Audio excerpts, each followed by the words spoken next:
Hey everybody, today I wanted to talk about potentiometers, our good old volume and tone pots.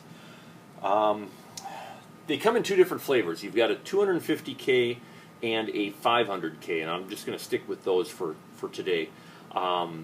Your 250 is typically used on single coil type pickups, your Telecasters, your Stratocasters, those with single coil. The 250 basically rolls off a lot more of the high end. Single coil pickups tend to be a little bit more trebly to begin with. So your standard 250K pot is going to roll off more of the treble to keep that pickup from sounding very harsh, very bright. A 500K pot is typically used for humbucker type pickups. Those are going to, by nature, be a little bit darker to begin with, so the 500K is going to allow more of the high-end stuff to come through. What we want to talk about today is the quality of pots and really the values of them when you buy them. A lot of guys will buy stuff off the eBay, online, Craigslist, whatever. Just going to show you what the differences are, how you test the pot, make sure that it's kind of in the value you're looking for, and some of the surprising tolerances that are out there.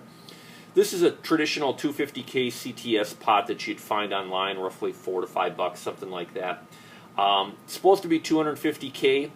The manufacturer has a specific tolerance that it allows, plus or minus 10, meaning that this particular pot can go and fluctuate from 250 down to 240 up to 260. Some are even more, or I guess even have a higher tolerance, which would, or a lower tolerance rather, which would put them at plus or minus 20.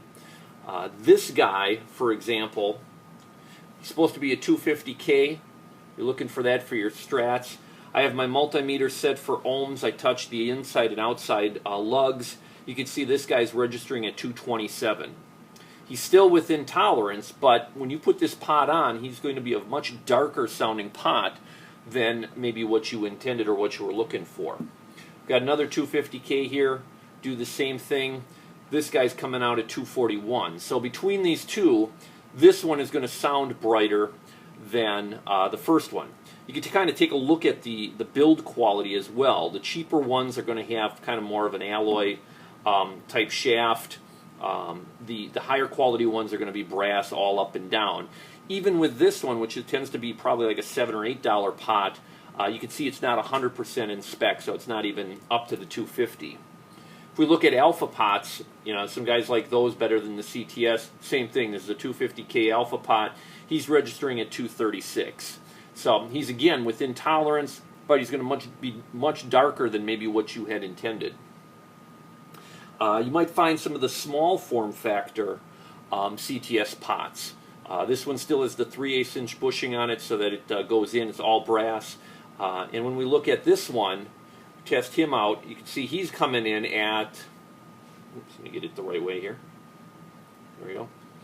He's coming in at 250. So surprisingly, of the four pots that I have here, this guy is right on spec. So if I put him in, he's going to make those single coils a little bit brighter, not harsh again, but kind of right where they where you'd want them to sound.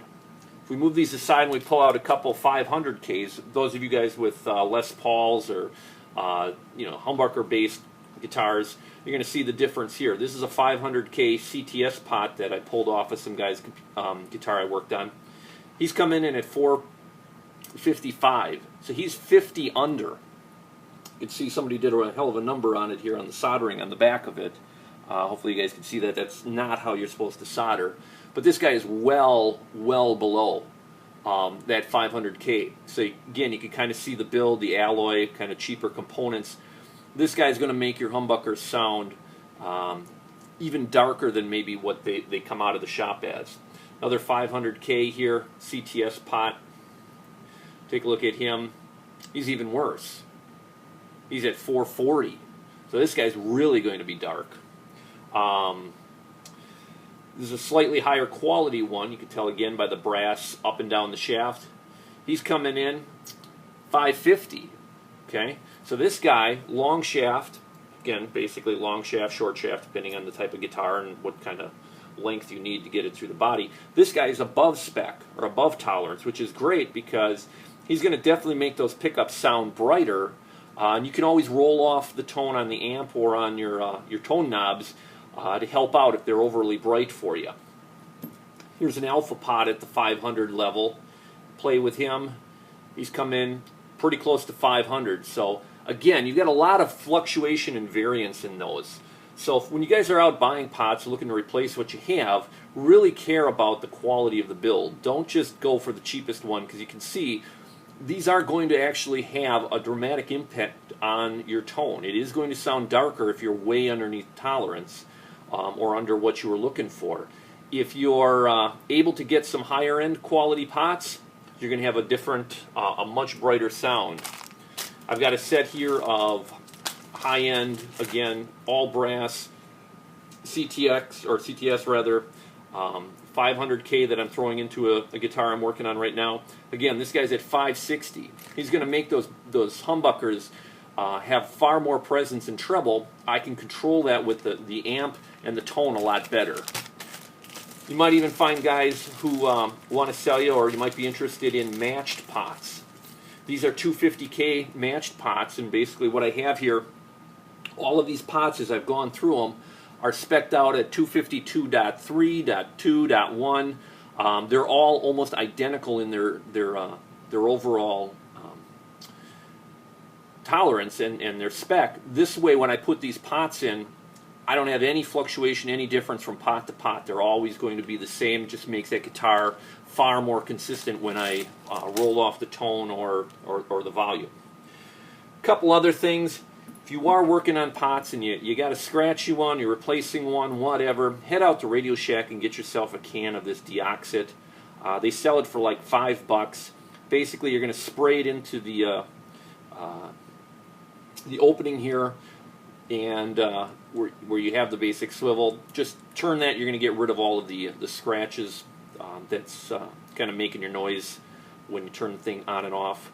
Again, great thing to have. Spray a little bit in there. You don't have to take the whole pot out. You can just spray it in, turn it back and forth. That wiper on the inside there, it's going to clean it off. It's going to give you a nice sound. The other thing is, when you're doing your soldering, don't do something like this. Hopefully you guys can see this. I pulled this off of a guitar, and you can see somebody who needed this as a volume pot because the first lug is grounded to the case here. You don't need this much solder. What I do is I get a guitar string or some other small little piece and solder it between there. I have a nice little area where I can wrap other cables around if I need to, or wire around. I tend to reuse pots sometimes, so it's easier for me to pull this out. I'm not bending this lug back and forth and potentially breaking it. You can even see here, this is one that I pulled out of some guy's Strat.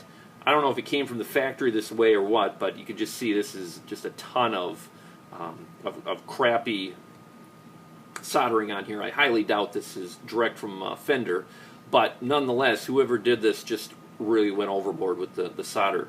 In a different video, I'm going to talk about the capacitors that you can use and some of the wire and how much of an impact those type of things have on your tone as well. But strictly from a pot's perspective, look at the quality. Look at what you're paying for. You can see, you know, you buy a pot, you think it's going to be 500, you put it down. Here it's 450. It's really going to have a dramatic impact on your tone.